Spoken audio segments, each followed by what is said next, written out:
ഷബാനാസ് കിച്ചണിൽ ഈ ഒരു പ്രോഡക്ട്സിൻ്റെ കാര്യം എന്താണെന്ന് നിങ്ങളെല്ലാവരും ചിന്തിക്കുന്നുണ്ടാവില്ലേ. നമ്മൾ ഫുഡുമായിട്ടുള്ള കാര്യങ്ങളാണല്ലോ പറയണത്, അതേപോലെ ഇതിൻ്റെ ഉപയോഗത്തിനെ കുറിച്ചാണ് ഞാൻ പറയണത് കേട്ടോ. ഇത് ഉപയോഗിക്കുന്നവർക്ക് അറിയാം ഇതിൻ്റെ ഗുണം എത്രമാത്രം ഉണ്ടെന്ന്.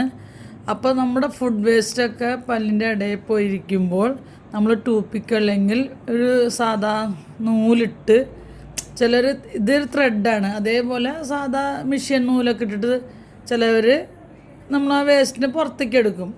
സാധാ നൂലിട്ട് നമ്മൾ ആ വേസ്റ്റിന് പുറത്തെടുക്കുമ്പോൾ എന്താവും, നമ്മുടെ മോണകൾ പൊട്ടി അവിടെ പഴുപ്പായി ഭയങ്കര ഡേഞ്ചറിലേക്ക് പോവും. ഭക്ഷണം കഴിച്ചു കഴിഞ്ഞാൽ ഇപ്പം എല്ലാവർക്കുള്ള പ്രശ്നമാണ് പല്ലിൻ്റെ ഉള്ളിൽ വേസ്റ്റ് പാടുക, അതെടുക്കാൻ ബുദ്ധിമുട്ട്. അപ്പോൾ അങ്ങനെയുള്ളവർക്ക് ഇത് നല്ലൊരു യൂസ്ഫുള്ളായ സാധനമാണ് കേട്ടോ. അപ്പോൾ ഞാനിതാണ് ഉപയോഗിക്കുകയാണത്. ഇത് ഉപയോഗിക്കുമ്പോൾ അതേ ഇവിടെ ഒരു മിൻറ്റ് ഫ്ലേവർ വട്ട് വരുന്നുണ്ട്. മിൻറ്റ് ഫ്ലേവർ കണ്ടോ, ഇവിടെ മിൻറ്റ് ഫ്ലേവർ വട്ട് വരുന്നുണ്ട്. അപ്പോൾ ആ മിൻറ്റ് ഫ്ലേവർ നമുക്ക് ഇവിടെ മിൻറ്റ് ഫ്ലേവർ വട്ട് കൊടുത്തിട്ടുണ്ട് കണ്ടോ, മിൻറ്റ് ഫ്ലേവർ വട്ട്. അപ്പോൾ നമുക്കൊരു ആ മിൻറ്റ് ഫ്ലേവർ വരുമ്പോൾ ഒരു കൂളിങ് വരും നമുക്ക് കേട്ടോ. ആ സ്കിന്നിലൊക്കെ തട്ടുമ്പോൾ ഒരു കൂളിങ് വരും, മോണയിൽ തട്ടുമ്പോൾ നമുക്കൊരു കൂളിങ് കിട്ടും. നല്ലൊരു യൂസ്ഫുള്ള സാധനമാണ് കേട്ടോ. ഇതെങ്ങനെ യൂസ് ചെയ്യുക, ഇതിൻ്റെ റേറ്റ് വരുന്നത് 145 രൂപയാണ്. 129 രൂപയ്ക്ക് നമുക്ക് കിട്ടും, മെഡിക്കൽ ഷോപ്പുകളിൽ നിന്ന് കിട്ടും. ശരിക്കും ഡോക്ടേഴ്സൊക്കെ റെഫർ ചെയ്യണതാണ് ഒരു കാര്യമാണ്. ഇതെങ്ങനെ യൂസ് ചെയ്യുക എന്നുള്ളത് ഞാൻ കാണിച്ചു തരാം കേട്ടോ.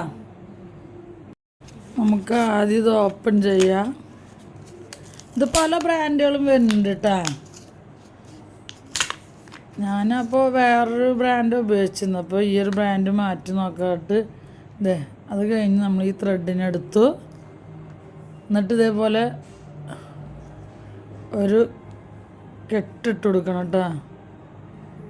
അപ്പോൾ സിൽക്കി ആയിട്ടുള്ളൊരു ഇതാണ്. നമുക്ക് ഏത് ഗ്യാപ്പിൽ കൂടി ഈ ത്രെഡിന് ഇതാക്കുക. പിന്നെ ബ്രഷ് രൂപത്തിൽ വരുന്നുണ്ട്, അതിനേക്കാൾ നല്ലത് ബ്രഷ് രൂപത്തിൽ നമ്മൾ പല്ലിൻ്റെ ഉള്ളിൽ ഇട്ട് കൊടുത്തതിന് ശേഷം വലിക്കുമ്പോൾ വീണ്ടും ആ വേസ്റ്റ് അതിനുള്ളിൽ തന്നെ പോവുകയാണ്.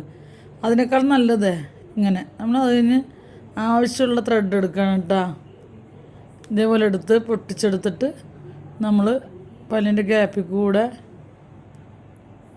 ഉള്ളിലേക്ക് കടത്തി വിടണം. നമ്മളൊന്ന് വലിച്ചു വിട്ട് കഴിഞ്ഞാൽ ആ വേസ്റ്റ് മുഴുവൻ പുറത്തേക്ക് വരും കേട്ടോ. അപ്പോൾ നിങ്ങൾക്ക് ഈ വീഡിയോസ് ഉപകാരപ്രദമായോ? സബ്സ്ക്രൈബ് ചെയ്യാൻ, ലൈക്ക് ചെയ്യാൻ, കമൻറ്റ് ചെയ്യാൻ, ഷെയർ ചെയ്യാൻ മറക്കരുത് കേട്ടോ.